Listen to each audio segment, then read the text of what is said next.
Hello नमस्कार दोस्तों, स्वागत है आप सभी का मुकेश एग्जाम डोज पर। उम्मीद है डियर आप सभी लोग बहुत अच्छे होंगे। तो भैया इस चैनल पे हम लोग डेली के daily group D exam analysis को कवर कर रहे हैं। ठीक है, तो आज की सीरीज में भैया हम लोग कवर करने वाले हैं 3 दिसंबर के फर्स्ट शिफ्ट के क्वेश्चन को, जो कि बच्चों के द्वारा एग्जाम रिव्यू के माध्यम से मिले हैं। और हम लोग हूबहू उस क्वेश्चन पर डिस्कस कर रहे हैं डियर, जो क्वेश्चन एग्जाम पेपर में आए हैं। तो चलिए विदाउट एनी डिले आज की क्लास को हम लोग स्टार्ट करते हैं।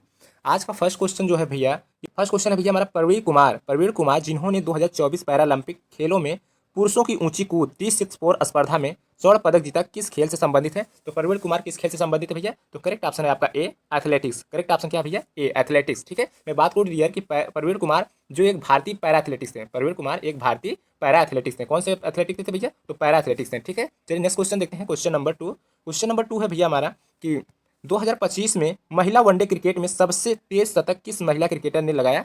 तो करेक्ट ऑप्शन है आपका ए स्मृति मंधाना। क्या भैया? Correct option A Smriti Mandhana. मैं बात करूँ डियर कि 20 सितंबर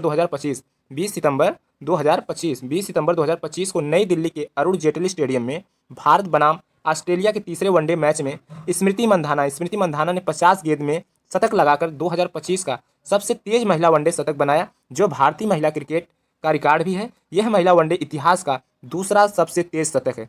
यह महिला वनडे इतिहास का दूसरा सबसे तेज शतक है। पहला मेगा लर्निंग का 45 गेंदों का 2012 में था। जो पहला रिकॉर्ड था भैया वो था, पहला किसका था? तो मेगा लर्निंग का था, जो कि 45 गेंदों में ने शतक लगाई थी 2012 में। ठीक है, तो हमारे जो ऑप्शन है भैया कि 2025 में महिला वनडे क्रिकेट में सबसे तेज शतक किस महिला क्रिकेटर ने लगाया? तो करेक्ट ऑप्शन है भैया आपका स्मृति मंधाना। ठीक है, नेक्स्ट क्वेश्चन देखते हैं डियर। क्वेश्चन नंबर 3 है भैया कि सतत विकास सूचकांक 2025 में भारत की रैंकिंग क्या है? सतत विकास सूचकांक 2025 में भारत की रैंकिंग क्या है? तो करेक्ट ऑप्शन है आपका ए 99वां स्थान। ठीक है भैया, कौन सा स्थान है? 99वां स्थान है। ठीक है, मैं बात करूँ डियर कि सतत विकास सूचकांक संयुक्त राष्ट्र के द्वारा जारी किया जाता है। यानी सतत विकास सूचकांक किसके द्वारा जारी किया जाता है? तो संयुक्त राष्ट्र के द्वारा जारी किया जाता है। ठीक है, और सतत विकास सूचकांक 2025 में फिनलैंड पहले स्थान पर था, जिसका स्कोर 87 था। फिनलैंड पहले स्थान पर, जिसका स्कोर कितना था भैया? 87 था। स्वीडन दूसरे स्थान पे था। स्वीडन कितने स्थान पे था? दूसरे। और डेनमार्क तीसरे स्थान पे था। ठीक है, यानी सतत विकास सूचकांक में जो संयुक्त राष्ट्र के द्वारा जारी किया जाता है भैया, उसमें फर्स्ट स्थान था फिनलैंड का, दूसरा स्थान था स्वीडन का, तीसरा स्थान था डेनमार्क का। चलिए नेक्स्ट क्वेश्चन देखते हैं। क्वेश्चन नंबर 4 है भैया, इंग्लैंड के किस पूर्व तेज गेंदबाज को वर्ष 2025 में क्रिकेट के क्षेत्र में उनकी सेवाओं के लिए नाइटहुड की उपाधि दी गई? यानी इंग्लैंड के किस पूर्व तेज गेंदबाज को वर्ष 2025 में क्रिकेट के क्षेत्र में, किस क्षेत्र में भैया? तो क्रिकेट के क्षेत्र में नाइटहुड की उपाधि दी गई। तो करेक्ट ऑप्शन है भैया आपका ए, यानी जेम्स एंडरसन। ठीक है भैया, मैं कुछ एक्स्ट्रा 28 अक्टूबर 2025 को इंग्लैंड के सर्वकालिक सर्वाधिक विकेट लेने वाले गेंदबाज जेम्स एंडरसन को विंडसर कैंसिल में एक समारोह के दौरान राजकुमारी व अन्य से नाइटहुड की उपाधि प्राप्त हुई। एंडरसन ने जुलाई 2024 में टेस्ट क्रिकेट से संन्यास ले लिया। एंडरसन 2024 जुलाई के मंथ में क्रिकेट से क्या ले ली है? संन्यास ले लिए थे। और अंतर्राष्ट्रीय कैरियर के दौरान इन्होंने 188 टेस्ट मैच में 704 विकेट लिए थे। यानी भैया अंतर्राष्ट्रीय कैरियर के दौरान इन्होंने 188 टेस्ट मैच खेले थे, जिनमें 704 विकेट लिए थे। चलिए नेक्स्ट क्वेश्चन देखते हैं। क्वेश्चन नंबर 5 है डी कि 2025 में इंडियन नेवी ने किस देश की नौसेना के साथ पाससेक्स अभ्यास किया? तो किस देश की नौसेना के साथ पाससेक्स अभ्यास किया भैया इंडियन नेवी ने? तो देखते हैं, भारतीय नौसेना ने 2025 में विभिन्न देशों के साथ पाससेक्स अभ्यास किया, जिनमें ओमान है। यानी 2025 में किस किस देशों के साथ भैया पाससेक्स अभ्यास किया इंडियन नेवी ने? तो जिसमें ओमान देश है, न्यूजीलैंड देश है और ग्रीस शामिल है। ठीक है, ओमान, न्यूजीलैंड और ग्रीस देश शामिल है, जिसके साथ इन्होंने पाससेक्स अभ्यास किया था। यह अभ्यास नौसैनिक सहयोग को बढ़ावा देने और नौसेनाओं के बीच अंतर संचालित में सुधार करने के लिए आयोजित किए गए थे। ठीक है, नेक्स्ट क्वेश्चन देखते हैं डियर। क्वेश्चन नंबर 6 है डियर यहाँ पे कि इसरो का 17वां मिशन कौन सा था? इसरो का 17वां मिशन कौन था? तो करेक्ट ऑप्शन है भैया आपका ए, यानी GSLV या 15। मैं बात करूँ डियर कि इसरो के 17वें GSLV मिशन, जो कि 29 जनवरी 2025 को NBS 2 नौवहन उपग्रह को सफलतापूर्वक लॉन्च किया। यह मिशन, जिसे GSLV F-15 नाम दिया गया था, भारत के जियो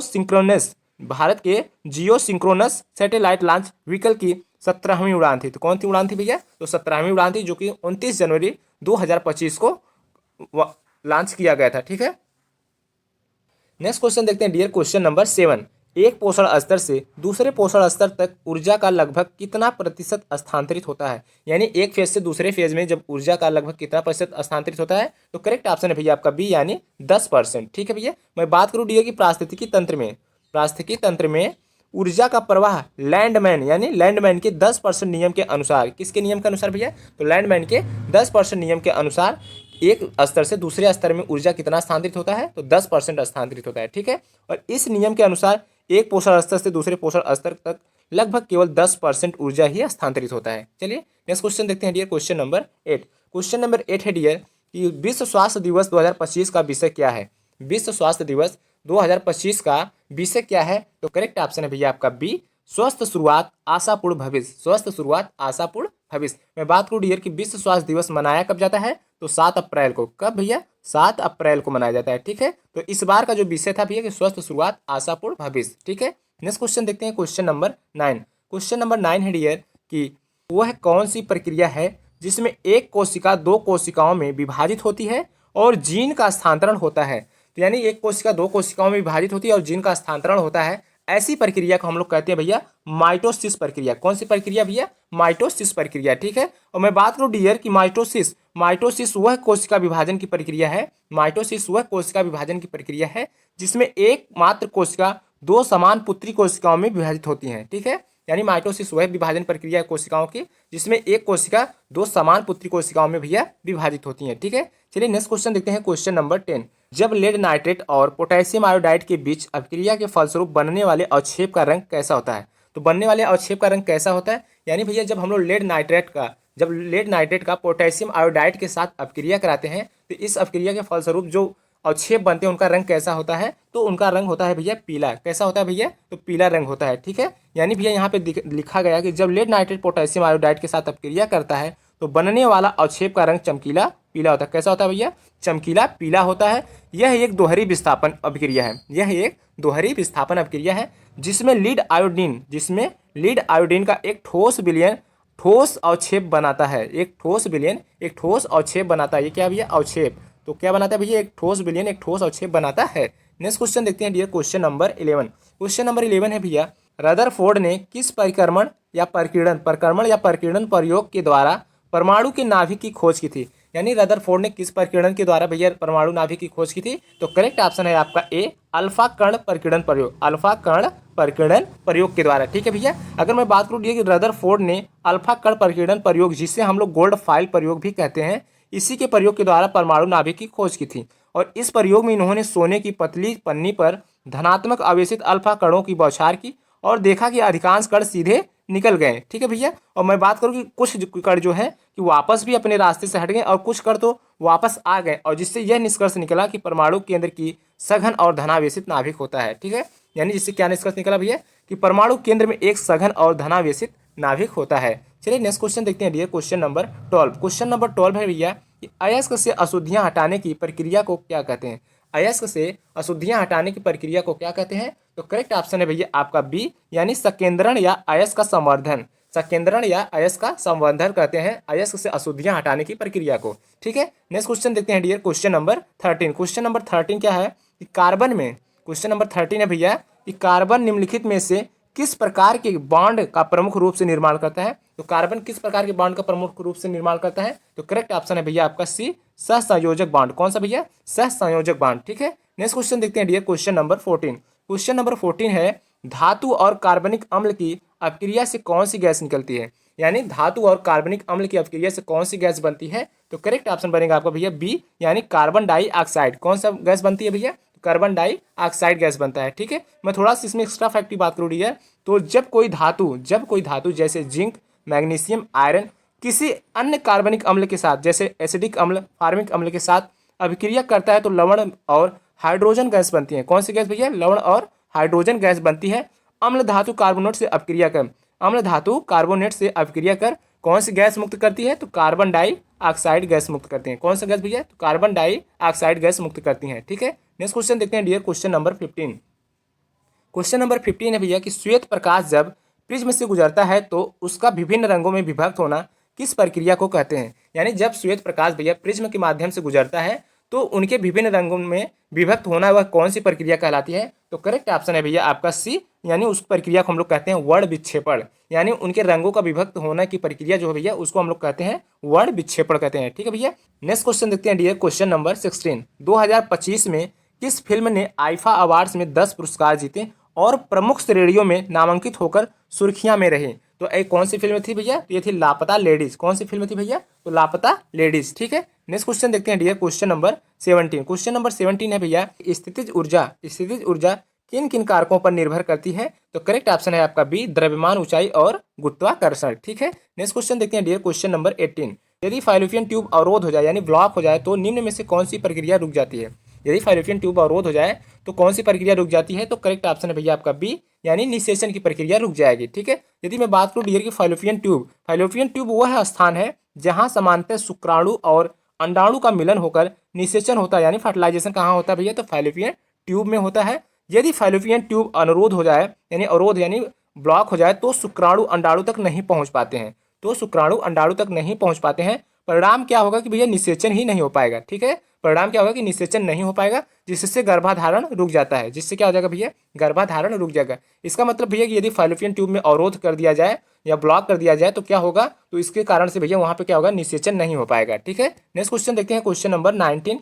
पौधों की कोशिकाओं में प्लाज्मा झिल्ली के बाहर उपस्थित कठोर बाहरी आवरण को क्या कहते हैं? यानी भैया पौधों की कोशिकाओं में जो प्लाज्मा झिल्ली के बाहर उपस्थित कठोर आवरण होता है उसको हम लोग क्या कहते हैं? तो उसको हम लोग कहते हैं कोशिका भित्ति। क्या कहते हैं भैया? कोशिका भित्ति कहते हैं। यानी बात करें डियर की पौधों की कोशिकाओं में प्लाज्मा झिल्ली के बाहर जो एक कठोर और मजबूत संरचना होती है उसको हम लोग क्या कहते हैं? तो कोशिका भित्ति कहते हैं। क्या कहते हैं भैया? कोशिका भित्ति कहते हैं। ठीक है, नेक्स्ट क्वेश्चन देखते हैं डियर, क्वेश्चन नंबर 20। निम्नलिखित में से कौन कौन से कार्य स्मूथ एंडोप्लाज्मिक रेटिकुलम SER द्वारा किए जाते हैं? यदि मैं बात करूं डियर स्मूथ एंडोप्लाज्मिक रेटिकुलम की, तो स्मूथ एंडोप्लाज्मिक रेटिकुलम पर राइबोसोम नहीं होते हैं। क्या नहीं होते भैया? राइबोसोम नहीं होते। मुख्यतः ये चयापचयी का कार्य करते हैं। क्या कार्य करते हैं भैया? चयापचयी, जिसको हम लोग मेटाबॉलिक भी कहते हैं। और ये लिपिड का संश्लेषण करके फास्फोलिपिड और अन्य लिपिड का निर्माण करते हैं। ठीक है भैया, नेक्स्ट क्वेश्चन हम लोग देखते हैं, क्वेश्चन नंबर 21। क्वेश्चन नंबर 21 है डियर कि गर्भावस्था के दौरान यानी गर्भावस्था के दौरान भ्रूण द्वारा उत्पन्न अपशिष्ट पदार्थों को मुख्य रूप से किसके द्वारा बाहर निकाला जाता है? तो करेक्ट ऑप्शन भैया आपका ए, अपरा प्लेसेंटा, यानी अपरा प्लेसेंटा। मैं बात करूं डियर की यदि गर्भावस्था के दौरान भ्रूण के अपशिष्ट पदार्थ जैसे कार्बन डाइऑक्साइड, यूरिया इत्यादि का निष्कासन प्लेसेंटा के माध्यम से होता है। किसके माध्यम से भैया? तो प्लेसेंटा के माध्यम से होता है। और भ्रूण को विकास के दौरान जो प्रोटीन व अन्य पोषक तत्व की आवश्यकता पड़ती है वो किससे मिलता है भैया? तो वो भी मिलता है प्लेसेंटा यानी अपरा के द्वारा मिलता है। ठीक है, नेक्स्ट क्वेश्चन है डियर, क्वेश्चन नंबर 22 और आज का ये लास्ट क्वेश्चन है। तो क्वेश्चन नंबर 22 है, हाल ही में समाचारों में उल्लेखित ई जागृति पोर्टल का प्राथमिक उद्देश्य क्या है? यदि मैं बात करूं डियर ई जागृति पोर्टल का, तो ई जागृति पोर्टल प्लेटफॉर्म का जो मुख्य उद्देश्य है उपभोक्ता को न्याय प्रणाली को डिजिटली तेज और सुलभ बनाना। यानी जो भैया ई जागृति पोर्टल का जो मुख्य उद्देश्य है कि उपभोक्ता के न्याय प्रणाली को डिजिटली और सुलभ बनाना है। यह पुराने सिस्टम को मिलाकर एक एकत्रित मंच प्रदान करता है। ठीक है, यह जो भैया ई जागृति प्लेटफॉर्म है यह पुराने सिस्टम को मिलाकर एकत्रित मंच प्रदान करता है, जिससे उपभोक्ता विवादों का निपटारा जल्दी और पारदर्शिता के साथ हो सके। ठीक है, तो डियर इस वीडियो में बस यहीं तक। उम्मीद है कि हम लोग ग्रुप डी एग्जाम एनालिसिस में इतना तर्क लगा सकते हैं कि किस टाइप का क्वेश्चन बन रहा है। ठीक है, तो चलिए इस वीडियो में यहीं तक, मिलते हैं नेक्स्ट वीडियो में। तब तक के लिए जय हिंद, जय भारत।